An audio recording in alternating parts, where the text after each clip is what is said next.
அன்பு நேயர்கள் அனைவருக்கும் இந்த சித்த வைத்தியரின் அன்பான வணக்கம். சளி பிரச்சனை சொல்லிட்டு குழந்தைய முறை பெரியவரை எல்லாம் சொல்கிறாங்க. இந்த சளி பிரச்சனை எதுக்கு வருது? கோடை காலத்துலேயும் வரும், குளிர் காலத்துலேயும் வரும். குளிர்ச்சியான இது ஐஸ் வாட்டரா இல்லை கூல்ட்ரிங்க்ஸு ஐஸ்கிரீமு இதெல்லாம் சாப்பிட்டாலே சில பேருக்கு வரும். அதனால் பொதுவாக நாம் சளி பிடித்தால் என்ன வரும்? இருமல் வரும். இருமல் வந்தால் நம்ம என்ன செய்யணும்? சூடான தண்ணி சாப்பிட்டாலே போதும்.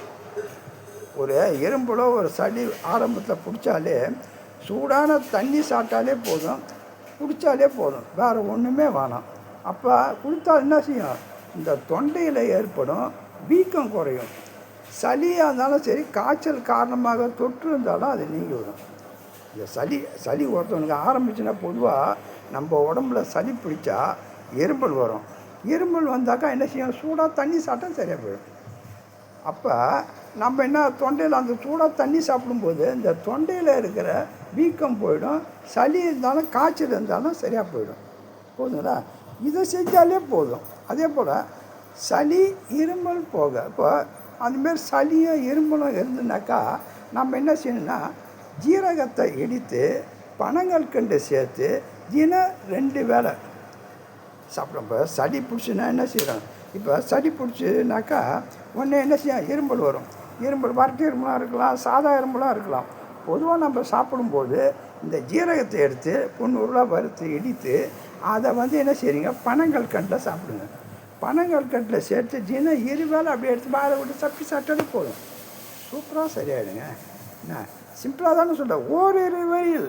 ஓரிரு வரியில் உங்களுக்கு மருத்துவம் சொல்லுகிறேன். வேணாம். இப்போ மார்சடிக்குது. மார்சடி போகணுன்னா என்ன செய்ய முடியும்? 1 ஸ்பூன் ஏலக்காய். மார்சடி போகணுன்னா 1 ஸ்பூன் ஏலக்காயை தூள் செய்யுங்க. அதை நெய்யில் கலந்து சாப்பிடுங்க. ஏலக்காய் எடுக்கிறீங்க, தூள் செய்கிறீங்க 1 டீஸ்பூனு. அப்படியே என்ன செய்யணும்? அந்த பொடியை கொஞ்சம் எடுத்து தேனில் கொஞ்சம் சாப்பிடுங்க. சரியாக போச்சு. வரையறது சரியாக, மார்சடி சரியாக போச்சு. அப்படின்னா சளி சரியாக இன்னும் உங்களுக்கு சளி நம்ம சாப்பிட்டு வெளியே வரலையா? உடனே வெளியே வரேன்னா வெங்காயங்குது இல்லைங்க, வெங்காயத்தை சாறு எடுத்துங்க. வெங்காயத்தை சாறு எடுத்து தேன் கலந்து இஞ்சி சாரம் சம அளவு கலந்து அப்படியே சாப்பிடுங்க. சரியாக போகுது.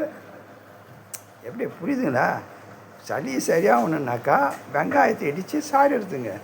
சாறு எடுத்து இஞ்சி சாரை அதில் கலந்துங்க. கலந்துட்டு தேனை கலந்து சாப்பிடுங்க.